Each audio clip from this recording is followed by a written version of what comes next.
നമസ്കാരം സുഹൃത്തുക്കളെ.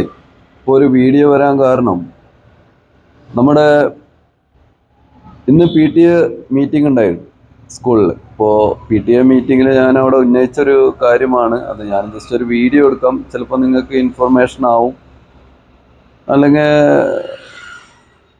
എങ്ങനെ വേണമെങ്കിലും കരുതാം. അതിലൊന്നും ഇവിടെ പ്രശ്നമില്ല. കാരണം നമ്മുടെ ഇനി വരാൻ പോകുന്നത് വ്രതക്കാലമാണ്. നമ്മുടെ മണ്ഡലം നോയമ്പ് നോറ്റ് ശബരിമലയിലേക്ക് കന്നി അയ്യപ്പന്മാർ പോകുന്ന ആ ഒരു നല്ല ഒരു കാലം. വൃശ്ചികം കോരി തണുപ്പിലൊക്കെ കുളിച്ച് വ്രതമെടുത്ത്, കടിഞ്ഞ വ്രതമെടുത്ത് എന്ന് പറയുന്നത് അതിനൊക്കെയാണ്. അങ്ങനെ പോകുന്ന ഈ ഒരു സമയത്ത് നമ്മുടെ സ്കൂളുകളെ പറ്റി യാതൊരു ചിന്തയും ഉണ്ടായിരുന്നില്ല. പക്ഷേ ഇനി നാം ചിന്തിക്കണം. നമ്മുടെ സ്കൂളുകളിൽ മാംസാഹാരങ്ങൾ വിളമ്പുന്ന ഒരു കാലഘട്ടത്തിൽ കൂടെയാണ് നമ്മൾ പോകുന്നത്. അപ്പോൾ അതിനെപ്പറ്റി പറഞ്ഞപ്പോൾ ഞാനിവിടെ പറഞ്ഞു, എന്തെങ്കിലും ഒരു നടപടി നമ്മുടെ സ്കൂൾ എടുക്കണം. കാരണം കുട്ടികൾ ആ വ്രതശുദ്ധിയോട് കൂടിയിട്ട് തന്നെ, കന്നി അയ്യപ്പന്മാരുടെ വ്രതശുദ്ധിയോട് കൂടിയിട്ട് തന്നെ മണ്ഡലം നോയമ്പ് നോറ്റ് ശബരിമലയിൽ പോകണമെന്നാണ് ആഗ്രഹിക്കുന്ന ഒരു ഭക്തൻ എന്ന നിലയ്ക്ക് കൂടി ഞാനത് പറഞ്ഞു.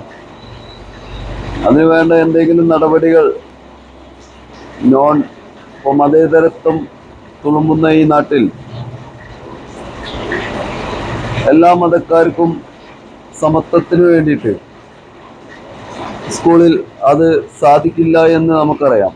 പക്ഷെ എങ്കിലും ഒരു കാര്യമാണ്, അവരുടെ വ്രതത്തിന് ഭംഗം വരുത്താത്ത രീതിയിൽ എല്ലാ സ്കൂളുകളും അതിനു വേണ്ട നടപടിയെടുക്കണം. ഇതൊരു പൊതുവികാരമായിട്ട് തന്നെ എല്ലാവരും ഏറ്റെടുക്കണം.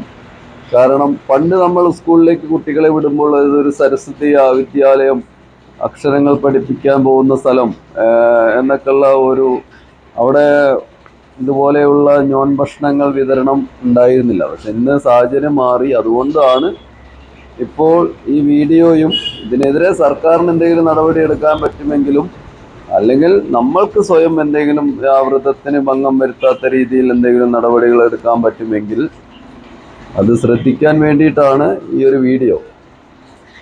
അതിപ്പോൾ എത്രയോ ശ്രദ്ധപ്പെടുത്തും എന്നൊന്നും അറിയില്ല. പക്ഷെ പറ്റുന്നവർ, കേൾക്കുന്നവർ ഒന്ന് ശ്രദ്ധിക്കാം. ഇതാണ് ഇപ്പോഴത്തെ സാഹചര്യം നമ്മുടെ സ്കൂളുകളിൽ. അപ്പോൾ അത് മാറ്റാൻ സാധ്യമല്ല. അപ്പോൾ നമുക്ക് ഓർത്താൽ നമ്മൾ അതിൻ്റെതായുള്ള ഭംഗങ്ങൾ വരുന്നത് നമുക്ക് പരമാവധി ഒഴിവാക്കാം എന്നേ പറയാനുള്ളൂ. നന്ദി.